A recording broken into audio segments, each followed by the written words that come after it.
Hello everyone, I'm Paul and today we're solving problem 165, compare version numbers. This is a medium one and next I will show you my intuition, approach and efficient solution. Our job is simple, we need to compare version numbers. So we are given two version numbers in string format, here we have an example, and we need to return -1 if version 1 is smaller than version 2, 1 if version 1 is greater than version 2, otherwise if they are equal we return 0. So in this case we return -1 because 2 is smaller than 10. This and these numbers are equal, so we check everything that's after the dot. So we are checking this, and given that 2 is smaller than 10 we return -1. And we need to consider two things here. First, we need to ignore leading zeros.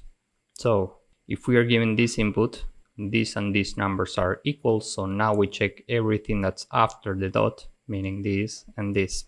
And we need to ignore leading zeros. So we ignore this, we ignore this. And these numbers are equal again. So in this case, we return 0.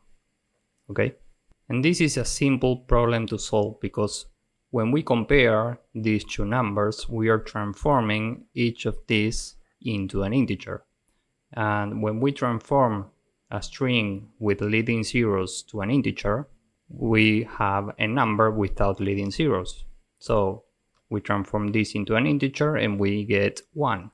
When we transform this into an integer, we also get 1. And finally, we can have many revision values. So here we have 2 and here we have 4. We split this with dots. So each of these is a unique revision value. Now here we have 4 and up here we have 2. So how can we compare these two versions? Well, here it says that we need to treat missing revision values as 0. So this is as if we had this. Okay? So now the question is, how can we solve this? And we know that each of these are strings. So we can just split each of these, and we are using a dot as a separator. So we will get two arrays with the corresponding values for every revision. So we will have 1, 0, 0, and 0. And down here we will have 1, 0, 0, and 0. Okay?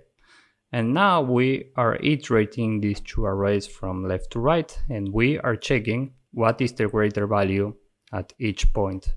And as soon as we find a difference, we return -1 or 1.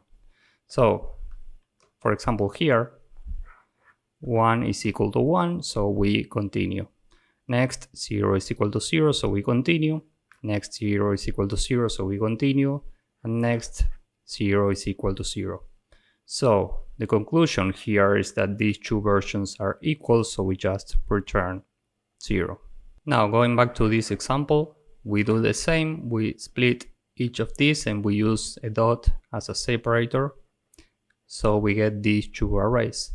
Now we are comparing everything from left to right. So first we are comparing 1 and 1. These are equal, so we continue.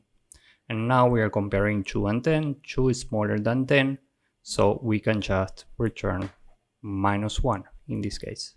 So this is the entire approach. Here time complexity will be big O of n plus m, where n is the size of version 1 and m is the size of version 2. And space complexity will be the same. So with this in mind, let's go with the code. First, we need to get the corresponding arrays for the two versions. So var1 is version 1.split, and we are using a dot as a separator. And we are doing the same for version 2.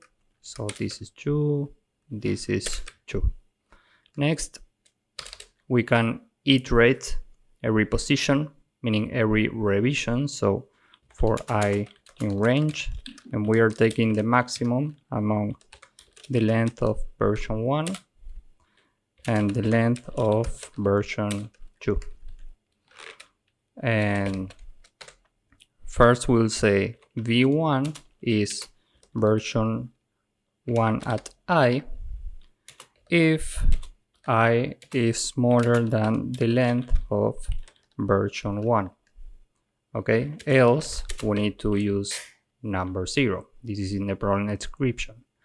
And this is a string, so we need to transform this into an integer because we want to compare numbers.